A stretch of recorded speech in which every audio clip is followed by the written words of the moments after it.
Whitney Zellar didn't expect her Tuesday to start with her nearly dropping a tray of lobster rolls on the marble floors of Westbridge Tower's top floor, and definitely not in front of the man who owned the entire building. "Is that for me?" a deep voice asked behind her. She turned, cheeks flushed, arms trembling from the weight of the metal tray. Standing in front of her was a tall man in a black tailored suit, sleeves rolled up just enough to show strong, tan forearms and eyes the color of stormy skies, intense, unreadable. He wasn't what she expected a billionaire to look like. He looked younger, messier, too real.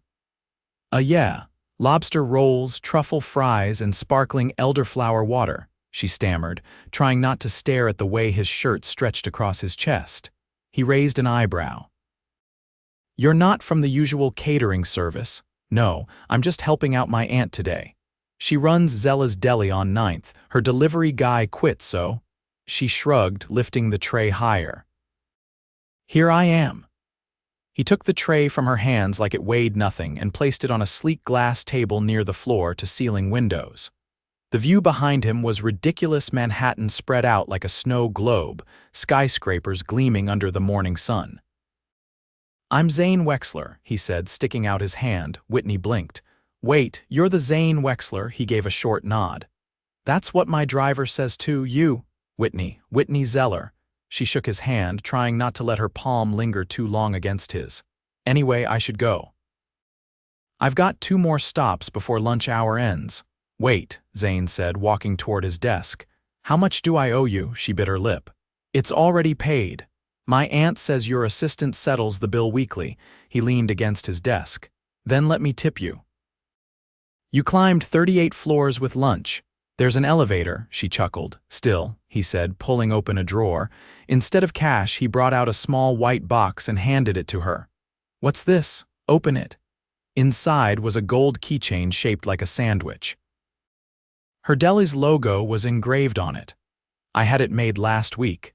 I've been ordering from Zella's for months. It's the only place in this city that doesn't make the tuna taste like cardboard. I thought your aunt might like it." Whitney blinked. "You had a custom keychain made for my aunt," he shrugged. "I don't forget people who make my life better." That was the first time she smiled at him. Really smiled. And Zane Wexler, billionaire tech mogul, felt something stir in his chest he hadn't felt in years. The next day, Whitney was back at Zella's, stacking baguettes when the front door swung open and in walked Zane. No bodyguards. No assistant. Just him in jeans and a white t-shirt that somehow still looked designer. "Thought I'd pick up lunch in person today," he said casually, hands in his pockets. Whitney blinked. "You walked into a deli in Manhattan alone. Is that weird?" "Extremely," he grinned. "Good. Got any more of those lobster rolls?" As her aunt bustled behind the counter, Zane leaned on it across from Whitney. "So, what do you do when you're not rescuing your aunt from delivery emergencies?" "I'm a photographer," she said, trying to make it. "So far that means a lot of weddings and way too many dog portraits. Artistic or awkward? Both. Pomeranians don't pose well," he laughed, and it wasn't polite or stiff, it was real, warm. "Let me see your work," she hesitated. "I don't have it with me." "Then have dinner with me tonight." "Bring it." She stared at him, heart thudding. "Dinner like a date. Like 2 people eating food and looking at photos. You decide what it is." And for some reason, maybe because he hadn't used a line, or maybe because he looked at her like she wasn't just a girl behind a counter, she said yes. That night, Zane sent a car, not an Uber. Not a cab, a black town car with a driver in a suit. Whitney had never been more nervous pulling into the driveway of Le Jardin, a restaurant that looked like it belonged in a movie. Crystal chandeliers, soft piano music, a maitre d' who knew her name. Zane stood from the table when she walked in, his eyes not leaving hers for a second. "You look." He paused. "Perfect." She wore a simple black dress and heels that pinched her toes, but the way he said it made her believe it was true. Over dinner, he asked questions. Real ones. About her dad who passed away 3 years ago. About her dream of opening a gallery. About the photo she kept hidden in her portfolio, the one of her mom laughing in the rain. He didn't talk about his company or his private jet or the fact that he owned half the building they were sitting in. He just listened, and when the waiter brought the check, Zane didn't even glance at it. He handed over a black card and returned his gaze to her. "I like talking to you," he said quietly. "I like talking to you too." He walked her to the car, opened the door, and before she could slide in, he touched her hand. "Whitney." She looked up at him. "I want to see you again." She didn't say anything. She just nodded, heart thudding, lips parted. And then, just before the car door closed, he leaned down and kissed her cheek, slow, warm, and lingering, just enough to send her reeling the whole ride home. The next morning, Whitney woke up to a single envelope on her doorstep. Inside was a photograph, one she hadn't taken. It was her. Laughing, at dinner. Hair falling into her face, eyes shining on the back was a note. "You're more beautiful than any picture you could ever take." Zane. She sat down on her front steps, breath caught in her throat. She didn't know where this was going. But for the first time in a long time, she wanted to find out. Whitney didn't expect to see him again so soon. 4 days passed after the dinner, and she'd convinced herself that maybe the photo was just a parting gift. Maybe Zane Wexler was the kind of man who made grand gestures, then moved on just as quickly.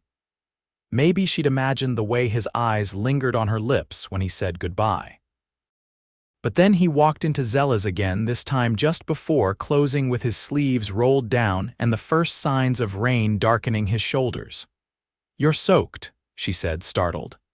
"I didn't bring an umbrella," he replied, brushing water from his jacket. "Didn't expect the rain."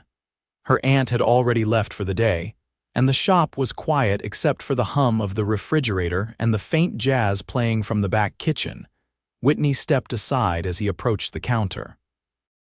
"You didn't come all the way down here for soup." "No," he said, resting both hands on the counter.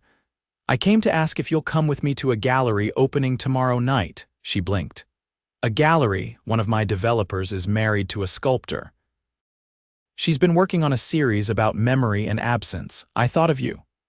"Why? You said something the other night about the picture of your mom, the way you said it like you were trying to preserve something fading."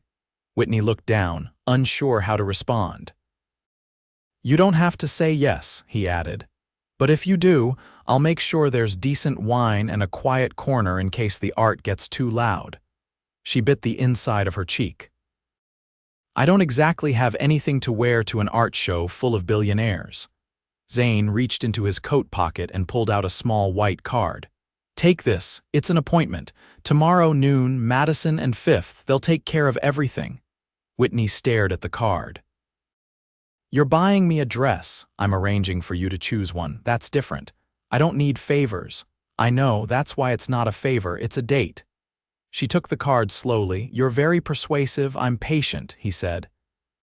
"There's a difference."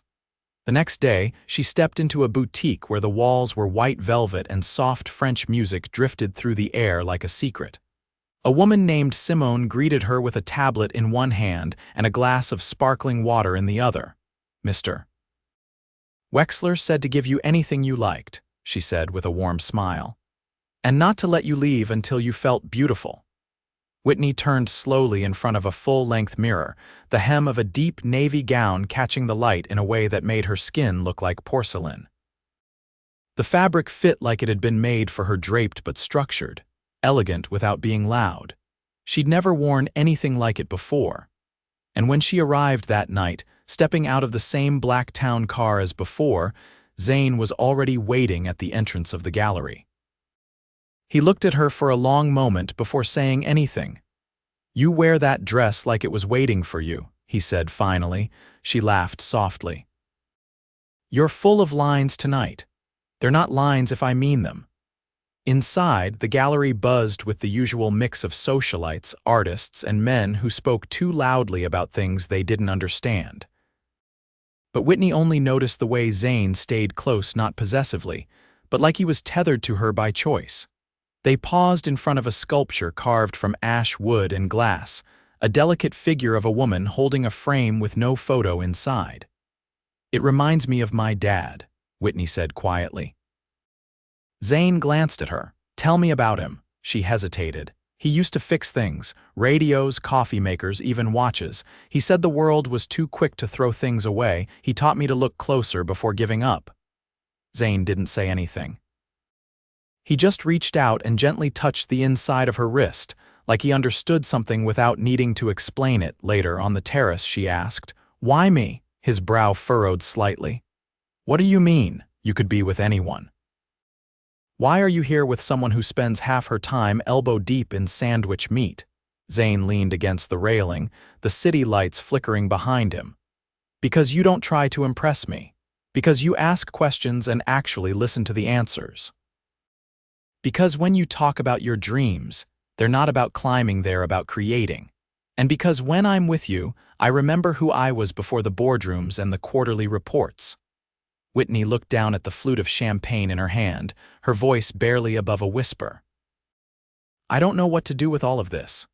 "You don't have to do anything," he said. "Just let me be around you." As the rain began again, soft and sudden, they didn't move. She turned toward him slowly, eyes searching his face. "You don't even know the worst parts of me." "I'm not afraid of the dark," he said simply, and then he kissed her. It wasn't rushed or hungry. It was slow, deliberate, and full of quiet promise. The kind of kiss that said, "I know this is messy, but I want it anyway." When they finally pulled apart, her breath caught in her throat. "You're not what I expected," she said. "Good," Zane replied. "Neither are you." That night, he didn't ask to come in when he walked her to her door. He didn't try to push the moment further. He just looked at her like she was the most important thing he'd found in a long, long time. And for the first time in years, Whitney felt seen not for who she could become, but for who she already was. Whitney didn't expect to see her photo hanging in a gallery. She stood frozen in the doorway of the Chelsea loft space, the buzz of the crowd behind her fading out as her gaze locked on the oversized black and white image on the far wall. It was the candid Zane had taken of her the night of their first dinner. Her face caught mid-laugh, strands of hair framing her cheek. She turned sharply. "Zane," she said under her breath, stepping aside as another guest passed with a glass of wine. He appeared beside her a moment later, his expression unreadable. "You didn't tell me you were putting that up," she said, her voice low, tense. "It wasn't part of the original exhibit," he said, "but the curator saw it in my office. She said it captured something rare. You should have asked me first." "I know," he said. "I was wrong not to." She looked back at the photo, heat prickling her neck. "People are staring. They're not staring at you, Whitney. They're staring at what you made them feel." She folded her arms. "I didn't make them feel anything. I didn't even know this existed until 10 seconds ago." He reached into his coat pocket and handed her a slip of paper. It was a letter from the gallery director. A formal request for her permission to feature the photo permanently as part of a new series on modern muses. "I didn't say yes," Zane said, "because it's yours, the image, the moment it belongs to you." She stared at the letter, then at the photo again. "I'm not used to being looked at like that," she said finally. Zane's voice softened. "Then get used to it, because I see you like that every time." They left the gallery early. Whitney didn't ask where they were going, and he didn't tell her. The car drove silently uptown, past the park, past the museums, until they pulled up in front of a building with ivy-covered walls and curved wrought iron balconies. Inside, the elevator opened directly into a penthouse. But it wasn't the usual sleek, sterile space she'd imagined someone like Zane would live in. There were shelves overflowing with books, a record player spinning something soft and low, and a pair of worn leather chairs facing a fireplace that still held the scent of smoke. "You live here?" she asked, stepping inside. "I do," he said, removing his coat. "Most people assume I'd have something flashier. I don't need more glass and steel. I already own too much of it." She wandered toward a wall of photographs. Not of cities or skylines, but of people laughing, crying, dancing, all of them real. "You took these," he nodded. "Photography was my escape before the business took over." She turned toward him. "You gave it up," he looked away. "I thought I had to." "There's not much room for softness when you're negotiating billion-dollar deals." She studied him. "But you're still taking pictures."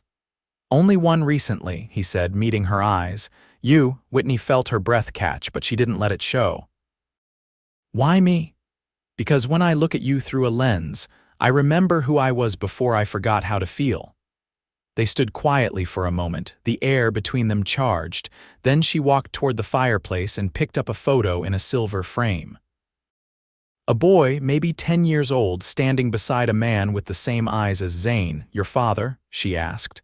Yes, you look like him. Sometimes too much, he said. He built the first version of my company from our garage, lost everything before he died. I rebuilt it. Bigger. But I don't think he'd have recognized what it became. She set the frame down gently. Do you ever want to walk away from all of it?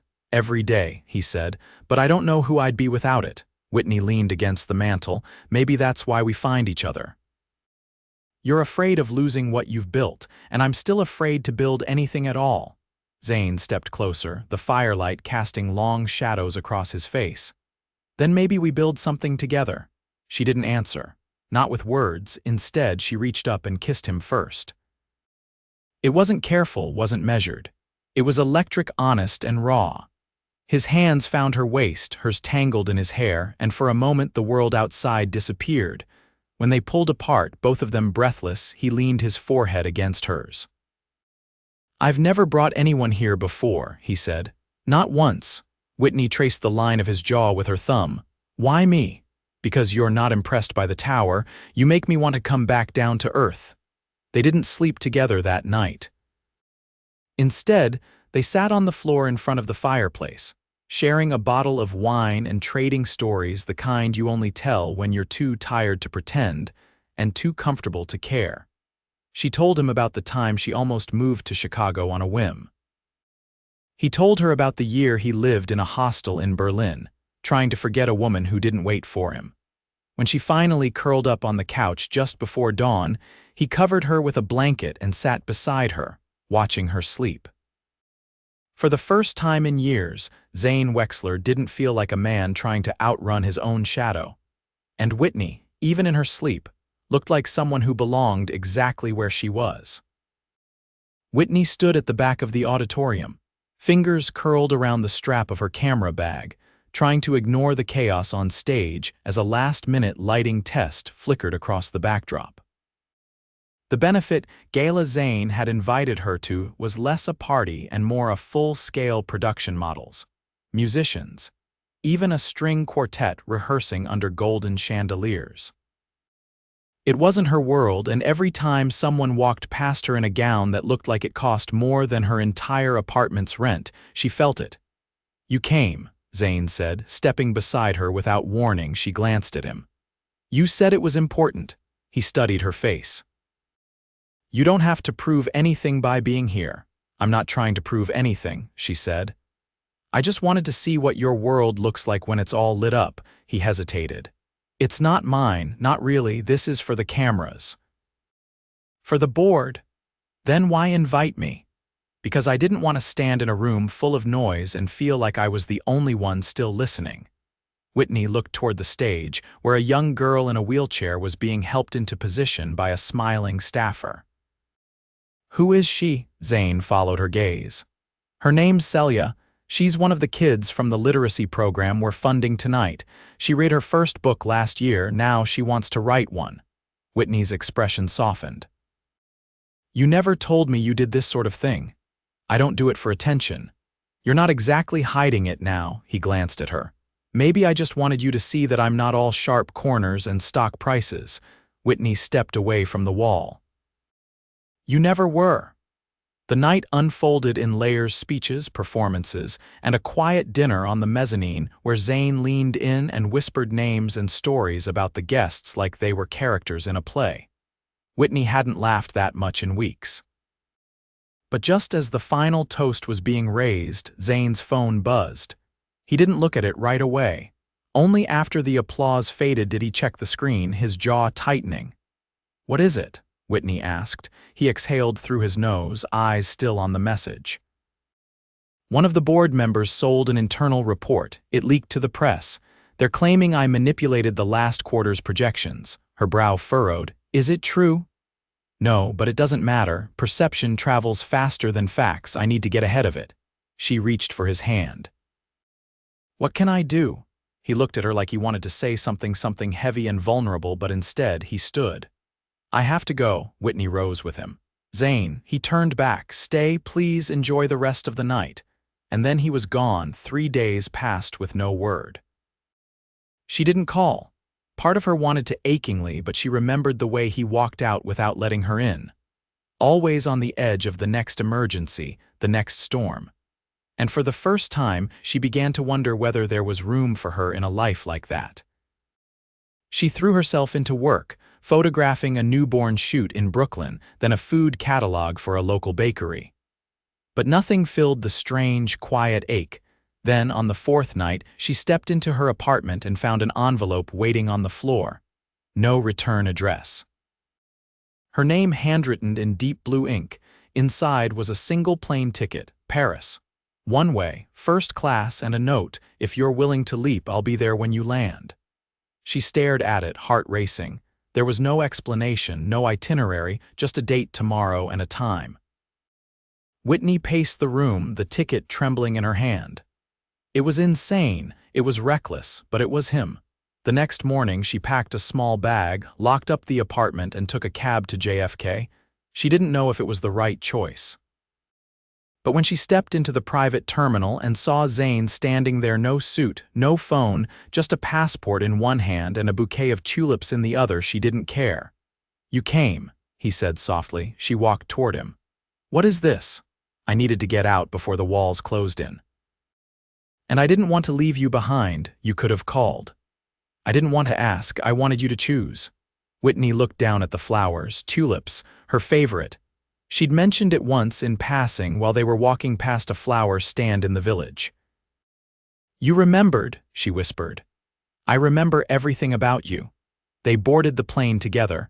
Paris was a blur of cobblestone streets, cafes that smelled of cinnamon and espresso, and long walks along the Seine. They stayed in a penthouse overlooking the Eiffel Tower, with arched windows and a balcony just wide enough for 2 chairs and a bottle of wine. For the first time, Zane looked like a man without weight on his shoulders. He laughed more, slept in. Let her photograph him reading by the window or cooking poorly in the tiny kitchenette, and she didn't care that he burned the eggs. She only cared that he was there. One night, as they watched the lights flicker across the tower, he turned to her. I could stay here forever, he said. You'd get bored. Not with you. Whitney looked at him, her voice barely audible. What happens when we go back? Zane reached into his pocket and pulled out a small velvet box. She froze. Zane. He opened it. Inside was a ring, simple but stunning. A single diamond set in a delicate gold band, not flashy, not loud, just perfect. I don't want to go back to a life where I don't wake up next to you, he said. I don't want to build anything else unless it's with you. She blinked, heart pounding. I'm not asking for perfect, he continued. I'm asking for real, messy, honest, us. Will you marry me? Whitney stared at him, eyes wide, throat tight, and then she nodded, not because it was Paris, not because of the penthouse or the ring, but because the man in front of her, the man who had once seemed so unreachable, was now the only place she felt truly understood. 1 year later, Zellar's Deli had a second location, complete with a photo gallery in the back named after Whitney's father. Zane, now semi-retired from the day-to-day grind, ran a foundation with her that supported young artists from underrepresented communities. Their wedding had been small, intimate. No press, no spectacle, just vows whispered under a canopy of string lights in her aunt's backyard. And every afternoon, without fail, Zane picked up lunch for both of them, always from Zellar's. Always delivered by hand, because that's where it all began, and neither of them ever wanted to forget it. The sun glinted off the Seine as Whitney leaned forward on the balcony railing, sketchbook in hand, her fingers dusted with charcoal. The city murmured below, bicycles clicking against cobblestones, cafe chairs scraping pavement, children laughing in a nearby square, but she didn't hear any of it. Her focus was the soft arc of a shoulder, the way light struck Zane's profile as he read in the chair beside her, completely unaware he'd become her subject. "You're drawing me again," he said without looking up. "I'm not," she replied, flipping the page too fast. "You are." "I can feel it." Whitney rolled her eyes, but the corners of her mouth tugged upward. "Maybe if you stopped looking like a tragic poet every time you read, I wouldn't be tempted." He closed the book, setting it aside. "It's a lease agreement for the gallery space in Montmartre. You read legal documents like sonnets, that's your problem." Zane stood and crossed the balcony to her side. "You know, we don't have to do this." She raised an eyebrow. "Do what? Open a gallery, stay in Paris. Start something new." Whitney set down her sketchbook. "You're having second thoughts." He wrapped his arms around her waist, resting his chin on her shoulder. "No, but I don't want you to feel like this is something you're doing because of me." "I'm not." She turned in his arms. "You gave me the freedom to believe I could. That's different." They stayed like that for a moment, the wind soft in her hair, his breath warm against her cheek. "Besides," she added, "I already found the perfect space. High ceilings, original beams, and the landlord gave me a discount when I told him I was marrying a man who once bought a private jet just because it had better coffee." Zane laughed. "That was a terrible decision. It still makes terrible coffee." "Then it's perfect." "A flawed jet for a flawless life." He kissed her forehead. "You've changed." Whitney tilted her head. "In a good way, in the only way that matters. You stopped hiding." The next few weeks were a blur. They finalized the gallery lease, hired a local team, and curated the first exhibit from a mix of Whitney's photography and pieces from young Parisian artists. Zane handled the logistics with a kind of quiet efficiency that surprised her. He wasn't the man with his phone glued to his hand anymore. He was patient, present. He took breaks in the middle of the day just to sit beside her, bringing pastries from the bakery downstairs, testing her French, which was improving slowly. One night, while they were labeling frames, she asked, "Don't you miss it?" "Miss what?" "New York. The pace. The chaos, the empire you built." Zane didn't answer right away. He adjusted the angle of a canvas, then stood back. "I thought I would, but I don't. I think I confused motion with meaning for a long time." And now, he looked at her. "Now I know what it feels like to be still and not be afraid of it." The gallery's opening night arrived with more warmth than fanfare. They kept it small: artists, neighbors, a few friends from the foundation. Zane wore a navy jacket and no tie, his hair still damp from the shower. Whitney wore a silk dress the color of pale copper that she'd found in a thrift market near Rue Cleur. She'd hemmed it herself. As the evening light poured in through the windows, she stood beside him, watching guests admire the collection. No one asked about her last name. No one cared about stock prices or market shares. They cared about the emotion in the photos, the story behind each piece. It was exactly what they'd hoped. Halfway through the night, a woman approached them, early 30s, blonde curls, nervous energy. "Excuse me," she said in a thick French accent. "Are you the man who used to run Wexler Tech?" Zane blinked. "I was." She held out a hand. "My brother interned there, years ago. He said you were the only executive who remembered his name." It meant a lot to him. Zane shook her hand, a bit stunned.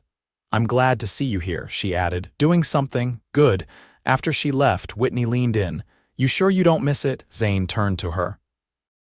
"Not even slightly." Later that night, they walked home, hand in hand, heels in her other hand, the streetlights casting long shadows as they passed the boulangerie, now closed for the night. "I want to do something," Zane said suddenly. Whitney squinted at him. "If this involves another jet, I'm vetoing it." He stopped walking and pulled something from his coat pocket, a folded slip of paper. She opened it slowly. It was a deed to a small countryside property just outside Avignon, with a house, a studio, and a field of olive trees. "I thought maybe we could go there on weekends," he said. "Paint, bake, argue about espresso." She looked up at him, eyes wide. "You bought us a house. It's not a palace, but it has space for everything we haven't dreamed yet." She threw her arms around him, laughing into his shoulder. "Are you sure?" she asked. Because I'm not done building this life. I'm sure, he said. Because this time I get to build it with you. They spent the rest of the night on their rooftop, wrapped in a shared blanket, watching the stars over Montmartre. They talked about the future not in hurried plans, but in quiet hopes. A dog, a garden, maybe someday a child who would grow up with paint under their nails and a camera around their neck. Zane turned to her, brushing a strand of hair from her face. Whatever comes next, he said, promise me we'll face it the same way we started. Whitney smiled. Unexpectedly, with heart, he replied, and absolute certainty. Years passed, but the gallery never lost its warmth. It became a haven for new artists, a place where stories lived in frames and love hummed through every hallway. Zane never returned to corporate life. Instead, he wrote a book about building empires and choosing love over legacy. It spent 2 months on the bestseller list, but he only cared about the handwritten review Whitney left on his desk the morning it launched. 5 stars. Would marry again, and she did. Every day, again and again, not because he was a billionaire, not because of the grand gestures, but because when the world quieted, and all that was left was the steady rhythm of 2 hearts learning to beat together, she realized she'd never needed anything more.